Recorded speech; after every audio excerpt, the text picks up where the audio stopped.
Following economic devastation after the Second World War, West Germany quickly recovered and emerged as one of the strongest economies in the world. How? Well, rather than carry on with wartime nationalisation and intervention policies, as Britain and other European countries did, a group of economists led by Ludwig Erhard experimented in Germany with a social market economy model. So, how does this model work? First, it creates a functioning price system to help people decide where they should invest their capital or labour. This gets investment moving towards the most beneficial projects while goods are provided at a competitive rate. Second, Erhard's model focused on monetary stability, which Walter Eucken, the father of social market economics, viewed as the most essential feature to a free society. Nowadays, the Reserve Bank could simply push a button and the economy would magically have $1 billion of new cash. That's not great because it distorts prices and could lead to high inflation, an experience that Germany had during the times of the Weimar Republic. Third, Ludwig Erhard encouraged open markets. The Germans realised they were better at producing some things than others and chose to produce what they were best at.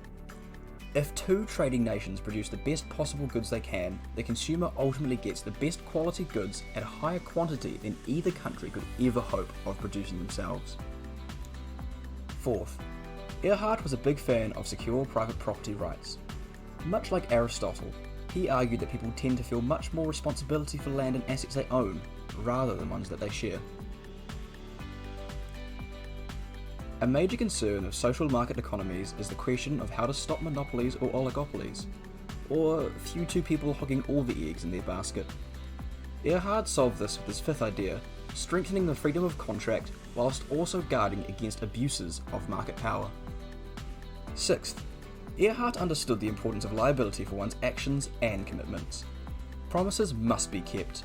If a person expects to profit from the ownership of an asset, they should also expect to shoulder any loss. This compels producers to carefully weigh any desire for risky behaviour, whilst encouraging innovation to keep the overall market competition high. Finally, Erhard told his team to be careful and consistent with their policies. Steadiness of economic policy was the principle, because markets don't like surprises, and half of economics is psychology. As a result, the German economy flourished, and even today continues to be the powerhouse of Europe.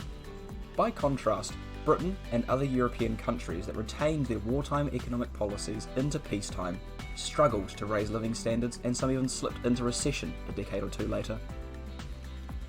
As New Zealand emerges from its own COVID-19 war, it should look to the experience of Ludwig Erhard and his clever team of German social market economists.